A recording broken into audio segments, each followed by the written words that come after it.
I'm joined in the studio by community editor and columnist at The National, Shona Craver, and senior political correspondent at the Daily Express, it's Christian Calgie.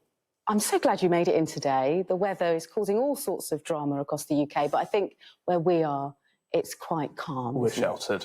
It's all right. But at least we can't say that for the papers, I'm afraid. We're going to start with the Mail, Christian, and defence spending. Talk us through what's going on and what Rachel Reeves is threatening.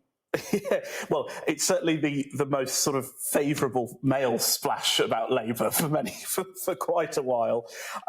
So yes, it's quite a wide-ranging interview, but she does touch on that she is hoping to set out a plan for 2.5% of GDP on defence, but also talking about the, let's be honest, the sort of crisis of when it comes to value for money and procurement for defence spending. There's also a fantastic sort of inside headline about winter fuel, saying she's cut her own mother's winter fuel, so she's no problem being tough on that point. And she wants to treat taxpayer cash with respect. And she's launching a very big audit of government spending to sort of do a line-by-line examination of everything that money is spent on and where cuts can be made. So it's quite Mail-friendly. I think she says the right things on taxpayer cash. She certainly talks about how it's not government money, it's taxpayer money, and that's refreshing to hear a Labour Chancellor say.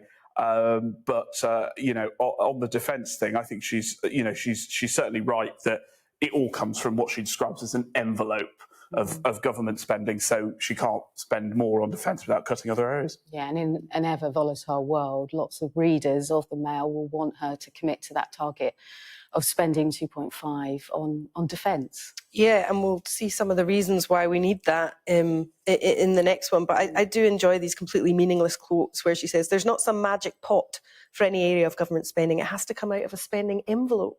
Oh, right. I mean, these are just meaningless metaphors, so I don't know, whether the envelope it's a sounds pot, a bit smaller. whether it's an envelope, the money has to come from somewhere. Whether it's a money tree, I don't know where that's gone. We could all do with one of those. Shona, do lead us on to the Times then, because this headline, MI5 shifts focus from terrorists to rogue states, meaning China, good news Russia.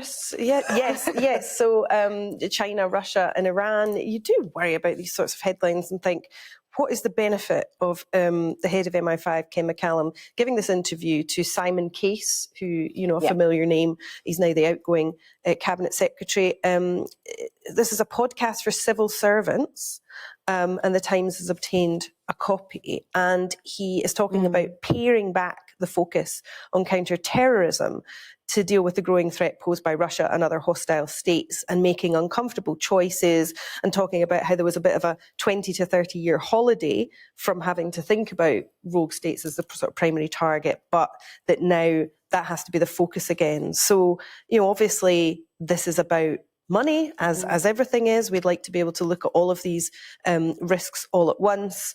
But yeah, I don't quite understand the logic of this being put out to civil servants, what the civil servants are meant to do with the information. One thing that's mentioned as well is the growing threat from terrorist threat from teenagers who've consumed too much. Yeah, I was of the just wrong looking things at this online. line, which it's quite a curious. We've not really heard this line before. No, 1 in 8 of those being monitored by MI5 is under 18, which does seem a lot. That's mad. Yeah. And I think it's also quite interesting, isn't it, that this headline implies that terrorists and rogue states are two separate things. Where, of course, you know, if you think about recent years, security threats have been sort of state-sponsored terrorism, whether it be the Skripals and the Russians and that sort of stuff. So I don't know whether I wonder if, again, whether the podcast allowed the head of MI5 to quite convey the nuance of the body's position on this, because I can't imagine that you can completely separate those two things. Yeah, it almost feels like they're kind of talking about terrorists as lone wolf teenagers in their bedrooms, as if there's that, and then there's something that Russia might do, and there's no kind of crossover, which I agree is a bit of a false distinction, but maybe just helps for headline purposes. And we're seeing it, you know, across Europe, elections and TikTok and the interference of platforms like that being a huge problem. It is, and I think, especially for young men, there is a growing problem of extremism and radicalisation. Although I think actually across age groups that sort of extremism is on the rise. So it's right for, I suppose, MI5 to be worried ahead about of that. Yeah, ahead of that. But I just think, that really stands out as so many young people being driven to extremism. I wonder if, obviously, we've just recently had the Australian government banning TikTok for 16 and unders, and I really wouldn't be surprised if at some point over the next 5 years we see our Labour government following suit. Okay, let's move on to the Daily Telegraph now, and this will be alarming to lots of people heading into winter. Well, we're already in winter. Energy bills may rise in nuclear power push, Christian. Yeah, so this is something being actually pushed for by industry chiefs rather than actually the government itself. So what industry leaders are proposing would be that you sort of add a few quid onto the annual energy bill, which then goes towards building nuclear power stations and is then, recouped by investors over time, as I think similarly happened with the new super sewer across the Thames in London.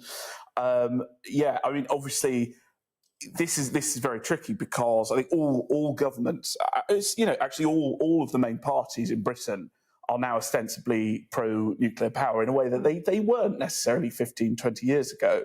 But then how do you actually build that given the costs? Now, the government, I think, will also be trying to fold in nuclear power development with its wider planning reforms. That is one of the biggest issues that nuclear power has in this country.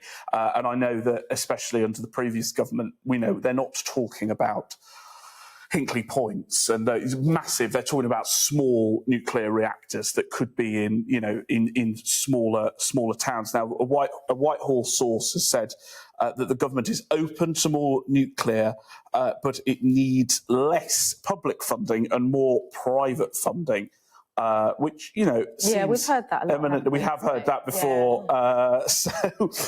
Labour also saying they've always wanted to push green energy and GB energy too, and that's how bills will be cut in the long term. A lot of long-term thinking, I suppose, when there is a crisis right now.